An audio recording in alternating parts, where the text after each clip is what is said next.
ಆತ್ಮೀಯ H16 news ಅರ್ಥಾತ್ ಹೇ ಸಿದ್ದರಾಮಗೆ ಸ್ವಾಗತ. ನಾನು ನಿಮ್ಮವ ಎಂ.ಐ. ಅಥವಾ ಮಲ್ಲಪ್ಪ ಜೋತವರು. ನಮ್ಮ ವಿರೋಧ ಪಕ್ಷದ ನಾಯಕ ಆರ್ ಅಶೋಕ್ ಅವರು ಸಾಮಾಜಿಕ ಸಮೀಕ್ಷೆ ಮೂಲ ವರದಿಯಲ್ಲಿ ಇದಿದ್ದು ಡುಪ್ಲಿಕೇಟ್, ನಕಲಿ, ಇದಕ್ಕೆ ನ್ಯಾಯಾಂಗ ತನಿಖೆ ಆಗಬೇಕು ಅಂತ ಒತ್ತಾಯ ಮಾಡ್ತಾ ಇದ್ದಾರೆ.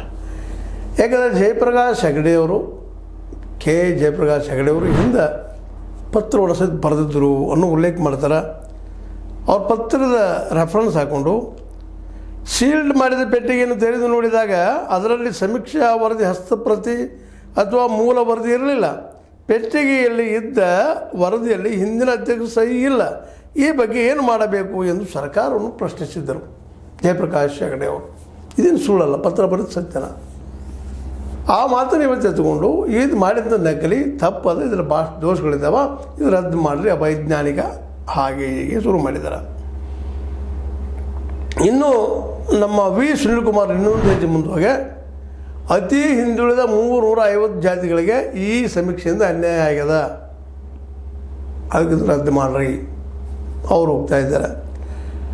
ಜೊತೆಗೆ ವೀರಶೈವ ಲಿಂಗಾಯತರು ಅವರು ಸಹ ವೀರಶೈವ ಲಿಂಗಾಯತರನ್ನು ದೂರ ಇಡೋ ಹುನ್ನಾರ ಮಾಡಿದೆ ಇದರಿಂದ, ರಾಜಕೀಯದಿಂದ. ಅದಕ್ಕಾಗಿ ಇನ್ನೊಮ್ಮೆ ಸಮೀಕ್ಷೆ ಆಗಲಿ.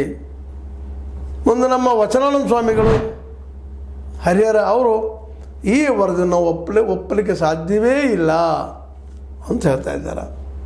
ಇವೆಲ್ಲ ಮಾತುಗಳನ್ನು ಸೂಕ್ಷ್ಮವಾಗಿ ಗಮನಿಸಿದಾಗ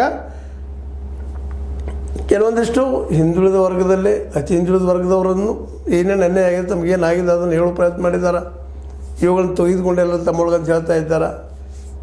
ಅದೇ ಕಾಲಕ್ಕೆ ಆರ್ ಅಶೋಕ್ ಅವರಂತೆ ಪೂರ್ತಿ ಮೂಲಕ್ಕೆ ಹೋಗಿದ್ದಾರೆ. ಇದು ಅಲ್ಲಪ್ಪ, ಇದು ನಕಲಿ, ಅಸಲಿ ಅಲ್ಲೇ ನಮ್ಮ ಸಿದ್ದರಾಮಯ್ಯ ಮನೆಯೊಳಗದ.